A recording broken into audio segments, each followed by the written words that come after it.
So hello dear student, स्वागत है आपका एक नई क्लास में। आज की क्लास में पढ़ने वाले हैं class 10th mathematics chapter number 2 बहुपद, जिसे इंग्लिश में पॉलिनोमियल्स कहते हैं। ठीक है, ये जो बहुपद है यानी कि अध्याय 2, ये आपके लिए बहुत ही इंपॉर्टेंट है क्योंकि इससे आपके बोर्ड एग्जाम में काफ़ी सारे प्रश्न बनते हैं। ठीक है, ऑप्शनली में भी बनते हैं, इसको ध्यान देना। ठीक है, तो अगर हम बहुपद की बात करें तो ये आपका न्यू एनसीईआरटी बुक है। ठीक है, 2024 के लिए। तो यहाँ से देखिए, अगर हम बहुपद की बात करें तो इसमें जो प्रश्नावली है, ठीक है, बहुपद यानी कि अध्याय 2 में जो प्रश्नावली है वो आपका प्रश्नावली 2.1 है। ठीक, और प्रश्नावली 2.2 है। ठीक है, यहाँ पर प्रश्नावली 2.2 है, यानी कि इस अध्याय में आपका जो चैप्टर नंबर 2 है इसमें आपके सिर्फ दो ही प्रश्नावली है, प्रश्नावली 2.1 और प्रश्नावली 2.2। ठीक है, तो आज हम क्या पढ़ने वाले हैं? आज हम अध्याय 2 यानी कि बहुपद को स्टार्ट कर रहे हैं। ठीक है, तो बहुपद का पहले हम क्या करेंगे, बेसिक कॉन्सेप्ट समझेंगे और इसके उदाहरण और एक्सरसाइज को देखेंगे। ठीक है, उदाहरण और एक्सरसाइज 2.1 को देखने वाले हैं, तो ध्यान से समझना। पहले हम बहुपद को समझेंगे। ठीक है, देखिए क्लास 9th में भी आपका एक चैप्टर बहुपद था। ठीक है, तो क्लास 9th में भी आप बहुपद के बारे में कुछ ना कुछ जानते होंगे। ठीक, बहुत सारे स्टूडेंट नहीं जानते होंगे, तो मैं उनको एक बेसिक के तौर पर मैं बता दूंगा। ठीक है, रिवीजन भी हो जाएगा उन सभी का। ठीक, तो बहुपद को समझने से पहले आपको पद को समझना होगा। ठीक है, इसको ध्यान देना। ठीक है, तो चलो समझते हैं बहुपद होता ही क्या है। ठीक है, तो यहाँ से आज हम स्टार्ट कर रहे हैं। ठीक है, अध्याय 2। ठीक है, अध्याय 2 बहुपद। ठीक है, अध्याय 2 बहुपद, जिसे इंग्लिश में पॉलिनोमियल कहते हैं। ठीक है, पॉलिनोमियल्स। ठीक है, तो अगर हम बात करें बहुपद, तो बहुपद को समझने से पहले आपको पद को समझना होगा। ठीक है, जैसे मान लो यहाँ से अगर हम पद की बात करें, ठीक है, पद की, तो यहाँ से हम एक पद कोई ले लेते हैं। जैसे मान लो यहाँ पे 7x है। ठीक है, तो ये जो आपका 7x है ये आपका एक पद है। ठीक है, एक टर्म है। ठीक, तो इसमें जो 7 है वो आपका क्या है, इसमें जो 7 है आपका वो आपका अचर है। ठीक है, अचर यानी कि संख्या है। ठीक, और ये जो x है ये आपका क्या है, चर है। आप चर अचर जानते हो, क्लास 9th में पढ़ चुके हो। ठीक है, तो यहाँ से मैं रिवीजन के तौर पर मैं बता देता हूँ कि चर क्या होता है, अचर क्या होता है। ठीक है, देखिए अगर हम चर की बात करें यहाँ से और यहाँ से अचर की, तो चर में अगर हम बात करें तो चर में जो आपको इंग्लिश वर्ड होता है ABCD। ठीक है, जैसे ए हो गया, बी हो गया, सी हो गया, डी हो गया। ठीक है, dot dot dot dot XYZ। तो ये ABCD वाले जो होते हैं ये आपका चर होते हैं। ठीक है, वही अचर की बात करें तो आपके संख्याएं, जैसे 1 2 3 4 डॉट डॉट डॉट डॉट चलता रहेगा। संख्याएं तो बहुत सारे हो जाएंगे। तो ये जो संख्याएं हैं वो वास्तविक संख्याएं होंगी। ठीक है, यानी कि वास्तविक संख्या के अंतर्गत आपके सभी संख्याएं आ जाती है। ठीक है, तो अचर में आपके संख्याएं होती है, चर में आपके जो इंग्लिश वर्ड होते हैं वो सभी होते हैं।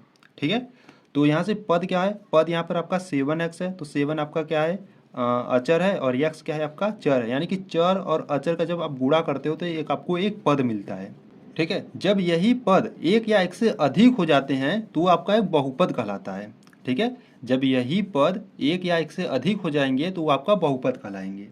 ठीक है, तो पहले हम समझेंगे क्लास 9th में थोड़ा सा बेसिक समझ लेते हैं। ठीक है, तो यहाँ से हम क्लास 9 का थोड़ा सा बेसिक समझेंगे, फिर उसके बाद हम देखेंगे। ठीक है, देखिए यहाँ से पहले हम समझने वाले हैं बहुपद के प्रकार। ठीक है, यहाँ से हम समझने वाले हैं। ठीक है, हेडिंग ना लेना, अगर नोट्स बना रहे हो तो आपके लिए बहुत ही अच्छा रहेगा। ठीक है, तो यहाँ से हम समझने वाले हैं बहुपद के प्रकार। बहुपद के प्रकार पदों की संख्या के आधार पर। ठीक है, पदों की संख्या के आधार पर। ठीक है, पहले बेसिक समझ लो, फिर उसके बाद प्रश्नावली एकदम हवा में उड़ाओगे। ठीक है, प्रश्नावली जो है ना आपका बहुत ही सिंपल है। ठीक है, तो पहले बेसिक समझ लो। ठीक है, तो देखिए अगर हम बहुपद के जो प्रकार है, अगर पदों की संख्या के आधार पर अगर हम बात करें तो पदों की संख्या पर आधार पर आपको जो बहुपद के प्रकार होते हैं वो 3 प्रकार के होते हैं। ठीक है, एक होता है आपका एक पदी। ठीक है, एक पदी होता है, एक होता है द्विपदी, और एक होता है आपका त्रिपदी। ठीक है, एक पदी, द्विपदी, त्रिपदी। ठीक है, एक पदी में क्या क्या आएगा आपका, एक पदी में जैसे मान लो 7x था, ये जो 7x था आपका क्या था, एक पदी था। ठीक है, जब सिर्फ एक होता है तो वो आपका एक पदी होता है। जैसे मान लो यहाँ पे 7x + 2 आ गया। ठीक है, तो एक पद और ये दो पद, यानी कि इसमें कितने पद है, दो पद, तो ये आपका द्विपदी हो जाएगा। ठीक है। इसी प्रकार से मान लो 2x² प्लस 3x प्लस 7 मान लो, ठीक है। तो ये आपका क्या हो जाएगा, त्रिपदी। ये देखो क पद है, इसमें एक पद है, दो पद है, तीन पद है, ठीक। तो ये त्रिपदी हो गया, ठीक है। तो बहुत सारे स्टूडेंट कहेंगे अगर चार पदी हो जाएंगे, तो जब चार पद हो जाएंगे तो आपको एक बहुपद कहलाएंगे, ठीक है, इसे ध्यान देना। ठीक है, तो यहाँ से मैंने क्या देखा, यहाँ से हमने देखा कि जो बहुपद के प्रकार है पदों की संख्या के आधार पर वो कितने होते हैं, तीन प्रकार के होते हैं, एक पदी, द्विपदी, त्रिपदी, ठीक है। ये आप क्लास 9 में पढ़े होंगे, ठीक है। अब हम क्या करेंगे, अब हम बहुपद की घात देखेंगे, ठीक है। तो यहाँ से दूसरा हेडिंग ना हो गया बहुपद की घात।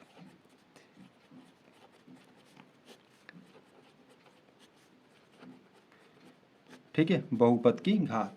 अगर हम देखो बहुपद की घात की बात करें तो बहुपद की घात क्या होता है, देखो आपका एक बहुपद रहेगा तो उसमें जो चरों की सबसे बड़ी घात होगी, ठीक है, जो उसमें चर होते हैं यानी कि एक्स वाई जेड, उसमें जो चर होते हैं वो उसकी जो सबसे बड़ी घात होगी वही क्या हो जाएगी, बहुपद की घात हो जाएंगी, ठीक है। तो मैं यहाँ से लिख देता हूँ, अगर नोट्स बना रहे हो तो लिख लेना, ठीक है। तो यहाँ से मैं लिख देता हूँ चर की, ठीक है, चर की सबसे बड़ी घात को,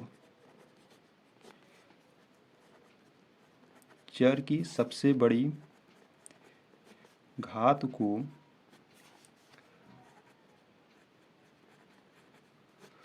बहुपद का या बहुपद की घात कहा जाता है, ठीक है। चर की सबसे बड़ी घात को बहुपद की घात कहा जाता है, ठीक है। जैसे एग्जाम्पल के रूप में हम देख लेते हैं, ठीक है। यहाँ से अगर हम एग्जाम्पल की बात करें तो मान लो आपके पास कोई भी बहुपद है, ठीक है। मान लो 7x² प्लस 5x प्लस 3 है, ठीक है। तो इसमें अगर हम बहुपद की घात की बात करें तो इसमें बहुपद की घात कितनी हो जाएंगी, तो इसमें जो बहुपद की घात हो जाएंगी वो कितना हो जाएगा, 2 हो जाएगा। क्यों, क्योंकि देखो यहाँ पे जो चरों की, यहाँ पे चर कौन कौन से हैं, यहाँ पर x है और यहाँ पर x है, ये आपकी चर है। तो चर की सबसे बड़ी घात यहाँ पर क्या है, चर की जो सबसे बड़ी घात है यहाँ पर 2 है, ठीक है। और यहाँ पर कितना है, 1 है। तो 1 है और यहाँ पर 2 है, ठीक है। 1 बड़ा है कि 2, तो यहाँ से 2 बड़ा है, यानी कि चर की सबसे बड़ी घात क्या है, 2। तो यहाँ से जो बहुपद की घात होगी आपकी 2 होगी, ठीक है। इसी प्रकार से एक और एग्जाम्पल ले लेते हैं। मान लो यहाँ से आपका 4x³ प्लस 7x प्लस 5 है, ठीक है। तो अब इसमें आप बताओ बहुपद की घात कितनी होगी। तो देखो चर की सबसे बड़ी घात इसमें कौन सी है, चर की सबसे बड़ी घात यहाँ पर 3 है, तो यहाँ पर जो बहुपद की घात हो जाएगी 3 हो जाएंगी, ठीक है। तो इस प्रकार से आपको समझ लेना है, ठीक। तो यहाँ से हम बहुपद की घात समझ लिए, ठीक है। अब आपको हेडिंग ना लेना है, तीसरा हेडिंग, ठीक है, बहुपद के शून्यक, बहुपद के शून्यक एकदम बेसिक से समझेंगे, ठीक है। बहुपद होता क्या है और उसके प्रकार और सभी को समझेंगे, ठीक है। तो यहाँ से आपको हेडिंग बना लेना है बहुपद के शून्यक, ठीक है। अब देखो बहुपद का शून्यक क्या होता है, तो देखो बहुपद का शून्यक वो होता है, जैसे आप बहुपद है यहाँ पर, ठीक है, तो यहाँ पर x और यहाँ पर x है, यानी कि x क्या है, यहाँ पर चर है, ठीक है। तो चर का ऐसा मान जो इस बहुपद को क्या कर दे, जीरो कर दे, ठीक है। तो चर का ऐसा मान जो इस बहुपद को क्या कर देगा, अगर जीरो कर देगा तो वो मान जो जीरो करेगा वही बहुपद का क्या होगा, शून्यक होगा, ठीक है। तो यहाँ पर मैं लिख देता हूँ, तो यहाँ से मैं लिखूंगा, ठीक है, चर का वह मान, ठीक है, आप लोग भी लिखिएगा, चर का वह मान जो बहुपद को, ठीक है, जो बहुपद को शून्य या जीरो कर दे, ठीक है, शून्य या, ठीक है, शून्य कर दे, ठीक है, शून्य कर दे उसी मान को, ठीक है, जो मान बहुपद को जीरो करेगा उसी मान को हम क्या कहेंगे, बहुपद का शून्यक कहेंगे, ठीक है, उसी मान को शून्यक कहा जाएगा, ठीक है। उसी मान को शून्यक कहा जाएगा, किसका, बहुपद का, ठीक है। तो यहाँ से ध्यान देना, आपको देखो जितने बहुपद की जो घात होगी वही शून्यकों की संख्या होगी, ठीक है। तो यहाँ से मैं लिख देता हूँ, देखो जो बहुपद की आपकी घात होगी ना, बहुपद की घात बराबर होती है शून्यकों का घात, ठीक है, यानी शून्यकों की संख्या, सॉरी, शून्यकों की संख्या, ठीक है। जैसे मान लो यहाँ पर आपका कोई भी बहुपद है, ठीक है, जैसे मान लो 5x² प्लस 7x प्लस 2 है, ठीक है। और यहाँ से एक और बहुपद मान लेते हैं, ठीक है, मान लो 7x³ प्लस 4x प्लस 5 है। ठीक है, तो यहाँ पर मैंने क्या किया, दो बहुपद ले लिए हैं। ठीक है, अब यहाँ पर दो बहुपद है, तो यहाँ पर अगर हम बहुपद की घात की बात करें तो इसमें क्या है, 2 है, और इसमें सब बहुपद की घात क्या है, 3 है। ठीक है, यानी कि चर की सबसे बड़ी घात इसमें 2 है, तो बहुपद की घात 2 हो जाएगी, और इसमें चर की सबसे बड़ी घात 3 है, तो ये इस बहुपद की जो घात हो जाएगी 3 हो जाएंगी। ठीक है, तो यहाँ से हमने क्या देखा, चर का वह मान जो बहुपद को शून्य कर दे उसे उस बहुपद का शून्य कहा जाता है। ठीक है, तो यहाँ पर बहुपद का जो घात होता है वो शून्यकों की संख्या के बराबर होती है। ठीक, तो अगर हम इसकी इस बहुपद के शून्यक निकालेंगे तो कितने निकलेंगे, 2 निकलेंगे। क्यों निकलेंगे, क्योंकि यहाँ पर जो चर का जो सबसे बड़ी घात है वो 2 है। ठीक है, तो अगर इस बहुपद की बात करें, ये जो 7x³ प्लस 4x प्लस 5 है, अगर इस बहुपद की बात करें तो इसमें शून्यकों की संख्या कितनी निकलेगी, 3 निकलेगी। क्यों, क्योंकि यहाँ पे जो चर की सबसे बड़ी घात है 3 है। ठीक है, तो देखो यहाँ से अगर हम बात करें, बहुपद की इसमें घात कितनी है, 2 है, और इस बहुपद में चरों की सबसे बड़ी घात क्या है, 3 है। ठीक है, तो अगर आप शून्यक निकालोगे, ठीक है, तो इस बहुपद का आपका शून्यक 2 निकलेगा, और इस बहुपद का जब आप शून्यक निकालोगे तो आपका 3 निकलेगा। ठीक है, तो इस प्रकार से हमने समझ लिया बहुपद के शून्यक क्या होते हैं। ठीक है, तो अब हम समझने वाले हैं। ठीक है, यहाँ से हेडिंग ना लेते हैं पहले। ठीक है, यहाँ से अब आप समझेंगे बहुपद के प्रकार। ठीक है, बहुपद के, ठीक है, बहुपद के प्रकार घात के आधार पर। ठीक है, घात के आधार पर। ठीक है, अब यहाँ से हम समझेंगे बहुपद के प्रकार घात के आधार पर। अगर हम बहुपद के प्रकार की बात करें, किसके, घात के आधार पर, तो आपके 3 प्रकार के या 3 प्रकार से अधिक भी होते हैं। ठीक है, तो यहाँ से मैंने पहला मान लिया रैखिक बहुपद। ठीक है, रैखिक बहुपद, और यहाँ से दूसरा आपका हो जाएगा द्विघात बहुपद।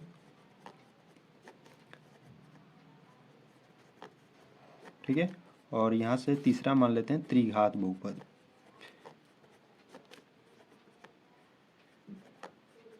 ठीक है, देखिए अगर रैखिक बहुपद की बात करें तो रैखिक बहुपद में आपका सिर्फ क्या रहेगा, जिसमें चरों की घात 1 होगी तो उसे हम क्या कहेंगे, रैखिक बहुपद। जैसे x प्लस 7 मान लेते हैं, तो इसमें जो चरों की घात है वो कितनी है, 1 है। ठीक है, जब कुछ नहीं घात रहता है ना तो उसको हम 1 यहाँ पर मानते हैं। तो यहाँ पर जो रैखिक बहुपद होगा उसमें चरों की घात 1 होगी। अगर द्विघात बहुपद की बात करें तो जो बहुपद की सबसे बड़ी घात होगी वो 2 होगी, तो उसको हम क्या कहेंगे, द्विघात बहुपद। जैसे मान लो 7x² प्लस 5x प्लस 3, तो ये आपका क्या है, द्विघात बहुपद। क्यों द्विघात बहुपद है, क्योंकि इसमें जो चरों की सबसे बड़ी घात है वो कितनी है, 2 है।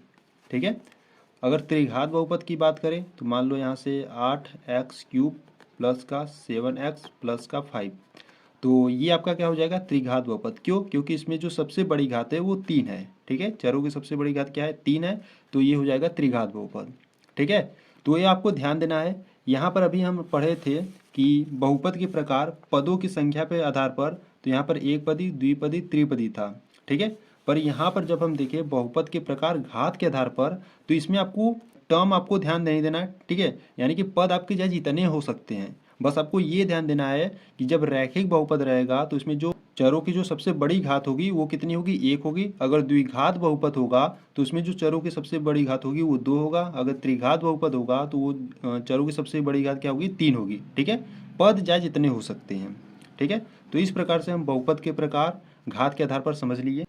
ठीक है, तो अब हम आपको थोड़ा सा बता दें कि बहुपद किस किस प्रकार के हो सकते हैं। ठीक है, तो यहाँ से आपको नोट में ध्यान दे देना है। ठीक है, देखो अगर हम बहुपद की बात करें, ठीक है, तो जैसे मान लो आपको कोई बहुपद दे दिया, मान लो x⁴ प्लस 5x। ठीक है, ये एक हो गया, और दूसरा बहुपद यहाँ से हम मान लेते हैं x² माइनस का 3x प्लस का 2। ठीक है, और यहाँ से तीसरा बहुपद मान लेते हैं 1/x-1, और यहाँ से चौथा बहुपद मान लेते हैं √में x प्लस 5। ठीक है, x प्लस 2, और यहाँ से मान लो पांचवा बहुपद मान लेते हैं 1/x² प्लस 2x प्लस का 7। ठीक है, तो यहाँ पर मैंने कुछ बहुपद लिखे हैं। अब इसमें आपको बताना है कि कौन बहुपद है कौन नहीं है। ठीक है, देखिए इसमें जो चरों की सबसे बड़ी घात है 4 है। ठीक है, यानी कि ये आपका क्या है, एक बहुपद है। ठीक है, ये आपका क्या है, एक बहुपद है। ये आपका क्या होगा, एक बहुपद होगा, क्योंकि इसमें जो चरों की सबसे बड़ी घात है 2 है, ठीक है, ये भी आपका एक बहुपद होगा। ठीक, अब ये देखो 1/x-1 है, ठीक है, तो ये आपका बहुपद नहीं होगा। क्यों नहीं होगा, क्योंकि जो चर है, ठीक है, जो चर है वो आपका हर में नहीं होना चाहिए, ठीक है, जो चर होता है वो भिन्न में नहीं होना चाहिए और हर में नहीं होना चाहिए, ठीक है, तो ये चर आपका हर में नहीं होना चाहिए, तो ये आपका एक बहुपद नहीं होगा। ठीक है, इसी प्रकार से यहाँ पे जो क्वेश्चन, ये जो 4 है, देखिए अंडर रूट में x+5x+2, ये क्या आपका एक बहुपद होगा, नहीं होगा, ठीक है, क्यों नहीं होगा, क्योंकि देखिए ये जो x है वो अंडर रूट में है, जब आप अंडर रूट से उसको बाहर निकालोगे तो यानी कि x के पावर कितना होगा, 1/2, और x के पावर यानी कि जो चर की घात होती है वो आपका भिन्न के रूप में नहीं होना चाहिए, ठीक है, वो आपका भिन्न के रूप में नहीं होना चाहिए, तो ये आपका एक बहुपद नहीं होगा। ठीक है, इसी प्रकार से अगर ये बात करें 1/x² + 2x + 7, तो ये भी आपका एक बहुपद नहीं होगा। क्यों नहीं होगा, क्योंकि जो इसके चर पद हैं, ठीक है, यानी कि जो इसके चर हैं यानी कि x वाले जो हैं वो आपका क्या है, हर में है, यानी कि बट्टे के रूप में, इसीलिए ये आपका एक बहुपद नहीं होगा। ठीक है, तो यहाँ पर आपको ये ध्यान देना है कि जो चर पद होते हैं, चर, ठीक है, वो आपका हर में नहीं होना चाहिए और उसकी जो घात होती है वो भिन्न के रूप में नहीं होना चाहिए। ठीक है, तो ऐसे बहुपद नहीं होते हैं। ठीक, तो यहाँ से आपके बेसिक कॉन्सेप्ट खत्म होता है। ठीक है, अब हम क्या करेंगे, अब हम अध्याय 2 के, ठीक है, एग्जाम्पल को सॉल्व करेंगे, फिर उसके एक्सरसाइज को देखेंगे। ठीक है, तो यहाँ से अगर हम अध्याय 2 की बात करें, ठीक है, यानी कि प्रश्नावली 2.1 की उदाहरण की, ठीक है, तो यहाँ पर है आपका प्रश्नावली 2.1, ठीक है, और इसमें सिर्फ आपके एक ही उदाहरण है। ठीक है, देखिए उदाहरण नंबर फर्स्ट की बात करें तो कह रहा है कि नीचे दी गई आकृति 2.9 में ग्राफों को देखिए। ठीक है, इस प्रकार से आपको ग्राफ दिया गया है। प्रत्येक आकृति y = px, जहाँ px एक बहुपद है, ठीक है, का ग्राफ है। ग्राफों से प्रत्येक के लिए px के शून्यकों की संख्या ज्ञात कीजिए। ठीक है, यानी कि इस प्रकार से आपको ग्राफ दिया गया है। ठीक, इस प्रकार से आपको क्या दिया है, ग्राफ दिया गया है, और ग्राफ से आपको शून्यकों की संख्या ज्ञात करनी है। ठीक है, ठीक है, तो चलो थोड़ा सा बेसिक समझ लेते हैं, फिर इसके बाद हम हल करते हैं। देखिए, ठीक, तो यहाँ से अगर हम थोड़ी सी बेसिक की बात करें तो इस प्रकार से आपका होता है चतुर्थांश। ठीक है, ये आपका x अक्ष होता है, ठीक है, और ये x से डैश होता है, ये आपका y होता है, और ये आपका y डैश होता है। ठीक है, यानी कि इधर आपके धनात्मक संख्याएं होती है, इधर ऋणात्मक में होती है। जब आप ऊपर की ओर जाओगे तो आपको धनात्मक में मिलेगी, और जब नीचे की ओर आ जाओगे तो ऋणात्मक में मिलेगी। ठीक है, संख्याएं। तो यहाँ से अगर आपको, ठीक है, अगर यहाँ से आपको कोई रेखा मिले, ठीक है, मान लो इस प्रकार से, ठीक है, इस प्रकार से आपका कोई रेखा गया है एक्स अक्ष पर, ठीक है, तो इसमें आपको शून्यकों की संख्या कितनी होगी ये वो आपको ज्ञात करना है। ठीक है, तो यहाँ से शून्यकों की संख्या, ये मैं एग्जाम्पल के तौर पर आपको बता रहा हूँ। ठीक है, फिर उसके बाद हम जो उदाहरण 1 है ना उसको देखेंगे। तो अगर हम इसमें शून्यकों की संख्या की बात करें तो आपको कितना होगा, देखो ये आपको ध्यान देना है, जो रेखा आपका गया है ना एक्स अक्ष पर, वो कितनी बार एक्स अक्ष को काट रहा है या छू रहा है। ठीक है, देखिए यहाँ पर एक बार इसको क्या किया, काटा, ठीक है, यहाँ पर दूसरी बार काटा, और यहाँ पे तीसरी बार काटा। कितनी बार पूरा काटा, 3 बार, तो यहाँ पे जो शून्यकों की संख्या हो जाएगी वो 3 हो जाएंगी। ठीक है, ऐसे ही अगर एक और एग्जाम्पल की हम बात करें, ठीक है, यहाँ से अगर हम मान लेते हैं इस प्रकार से है, ठीक, और यहाँ से कोई इस प्रकार से रेखा जा रही है, ठीक है, और यहाँ से इसको टच कर कर चली गई। ठीक है, तो यहाँ पर शून्यकों की संख्या क्या हो जाएगी, ठीक है, यहाँ पर अगर हम बात करें शून्यकों की संख्या की, तो यहाँ पर शून्यकों की संख्या क्या होगी, देखो यहाँ से यहाँ पर एक बार इसको क्या किया, काटा, ठीक है, फिर यहाँ पर एक बार काटा, और यहाँ पर एक बार काटा, ठीक है, और यहाँ पर टच कर कर यानी कि छू कर चला गया, तो इसको भी हम क्या करेंगे, गिनेंगे। ठीक है, तो 1 2 3 4, ठीक है, तो यहाँ पे जो शून्यकों की संख्या हो जाएगी वो कितनी हो जाएगी, 4 हो जाएगी। ठीक है, तो इस प्रकार से जो आपका उदाहरण नंबर फर्स्ट है ना उसको हल करना है। ठीक है, तो यहाँ पे देखो, तो हम किताब में ही हल कर लेंगे। ठीक है, क्यों, क्योंकि यहाँ से आपको बस खाली गिरना है कि कितनी बार काटा है। ठीक है, तो देखो अगर हम क्वेश्चन नंबर फर्स्ट की बात करें, यहाँ पे देखो जो एक्स अक्ष है, ठीक है, एक्स अक्ष यहाँ पर जो है, तो यहाँ पे जो रेखा एक्स अक्ष को काट रहा है सिर्फ एक बार काट रहा है। ठीक है, तो यहाँ पे इसकी शून्यकों की संख्या क्या हो जाएगी, 1 हो जाएगी। ठीक, और इसकी बात करें क्वेश्चन नंबर 2 की, तो क्वेश्चन नंबर 2 में देखो यहाँ पर जो रेखा जा रहा है एक्स अक्ष पर वो कितनी बार काट रहा है, 1 2 बार, तो इसके शून्यकों की संख्या कितनी हो जाएगी? 2 हो जाएगी। ठीक है। क्वेश्चन नंबर थर्ड देखते हैं। क्वेश्चन नंबर थर्ड में ये जो रेखा गया है एक्स अक्ष पर वो कितनी बार काट रहा है? 1 2 3 बार, तो इसके जो शून्यकों की संख्या हो जाएगी 3 हो जाएगी। ठीक है। और यहाँ पर क्वेश्चन नंबर 4 की बात करें तो देखो एक्स अक्ष पर जो रेखा गया है यहाँ पर कितनी बार काटा है? 1 बार सिर्फ, तो यहाँ पर इसको शून्यकों की संख्या कितनी हो जाएगी? 1 हो जाएगी। ठीक। और यहाँ पर क्वेश्चन नंबर 5 को देखते हैं। तो यहाँ पर देखो एक्स अक्ष गया जो एक्स अक्ष पर, ठीक है, ये जो रेखा गया है एक्स अक्ष पर वो इसको छू कर चला गया, यानी कि टच कर कर चला गया, तो यहाँ पर शून्यकों की संख्या कितनी हो जाएगी? 1 हो जाएगी। ठीक है, क्योंकि एक ही बार बस टच किया है। ठीक। तो यहाँ पर क्वेश्चन नंबर 6 की बात करें तो देखिए एक्स अक्ष पर ये जो रेखा गया है वो 1 2 3 4 स्थान पर काट रहा है। ठीक है, तो इसको जो शून्यकों की संख्या हो जाएगी कितनी हो जाएगी? 4 हो जाएगी।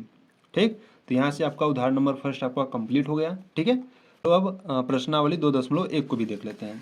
ठीक है, इसी प्रकार से देख लेंगे। ठीक है, आपको किस प्रकार से लिखना है। ठीक है, तो इसी प्रकार से जो आपको यहाँ पर मैं बताया था ना, देखो जैसे यहाँ पर आपको ग्राफ दे दिया। ठीक है, तो सिर्फ आपको लिख देना है कि जो शून्यकों की संख्या होगी ये होगी, ये ऐसे होगी। ठीक है, यहाँ पे 4 बार काटा तो यहाँ पर हम 4 लिख दिए हैं, तो यहाँ पे जो शून्यकों की संख्या है वो 4 है। ठीक है, इसी प्रकार से आपको लिख देना है सभी में। ठीक। तो यहाँ से अगर हम प्रश्नावली 2.1 की बात करें तो देखिए क्या करा है, किसी बहुपद px के लिए y इक्वल टू पी का ग्राफ नीचे आकृति 2.10 में दिया गया है। प्रत्येक स्थिति में px के शून्यकों की संख्या ज्ञात कीजिए। ठीक है, अब इसमें भी आपको क्या करना है? शून्यकों की संख्या ही ज्ञात करना है। ठीक है, तो देखिए अगर हम बात करें x अक्ष पर, तो इसमें जो ये जो रेखा है वो काट रहा है? नहीं काट रहा है, तो यहाँ पे जो शून्यकों की संख्या इसकी हो जाएगी 0 हो जाएगी। ठीक है, जब काटेगा तभी गिना जाएगा। ठीक, यहाँ पर काट नहीं रहा है तो यहाँ पर 0 है। ठीक है, तो इसकी शून्यकों की संख्या कितनी है? 0 है। अगर इसकी सेकेंड वाले की बात करें तो ये जो रेखा है एक्स अक्ष पर सिर्फ 1 बार काटा है, तो इसकी शून्यकों की संख्या क्या हो जाएगी? 1 हो जाएगी। ठीक है, थर्ड वाला देखते हैं। थर्ड वाले में जो रेखा है वो एक्स अक्ष पर देखो 1 बार 2 बार 3 बार काटा। ठीक है, 3 बार काटा तो इसको शून्यकों की संख्या कितनी हो जाएगी? 3 हो जाएगी। ठीक है, क्वेश्चन नंबर 4, यहाँ पर एक्स अक्ष पर ये जो रेखा है वो कितनी बार काटा है? 1 बार 2 बार। ठीक है, तो शून्यकों की संख्या क्या लिख दोगे? 2 लिख दोगे। क्वेश्चन नंबर 5 की बात करें तो देखिए ये जो रेखा है एक्स अक्ष पर 1 बार 2 बार 3 बार 4 बार काट रहा है, तो इसके शून्यकों की संख्या क्या हो जाएगी? 4 हो जाएगी। ठीक है, 4 बार काटो तो 4 हो जाएगी। तो यहाँ से क्वेश्चन नंबर 6 की बात करें तो देखिए ये जो रेखा है 1 बार यहाँ दूसरी बार टच किया, फिर तीसरी बार यहाँ पर टच किया, यानी कि 1 2 3, इसकी शून्यकों की संख्या क्या हो जाएगी? 3 हो जाएगी। ठीक है, तो इस प्रकार से आपको जो प्रश्नावली 2.1 है करना है। ठीक है, तो यहाँ पर प्रश्नावली 2.1 में आपके सिर्फ एक ही क्वेश्चन थे। ठीक है, यानी कि इससे जो आसान प्रश्नावली है कोई है ही नहीं। ठीक है, तो यहाँ पर जो आपका प्रश्नावली 2.1 है आपका कंप्लीट हुआ। ठीक है, तो अगली वीडियो में क्या करेंगे? अगले वीडियो में प्रश्नावली 2.2 के उदाहरण और प्रश्नावली 2.2 को हल करेंगे। ठीक है, तो आज के लिए इतना ही रखते हैं। तो अगर आपको वीडियो अच्छी लगी तो वीडियो को लाइक कर देना। ठीक है, चैनल पर नए तो चैनल को सब्सक्राइब कर देना। ठीक, चलो मिलते हैं नेक्स्ट वीडियो में, तब तक के लिए जय हिंद जय भारत।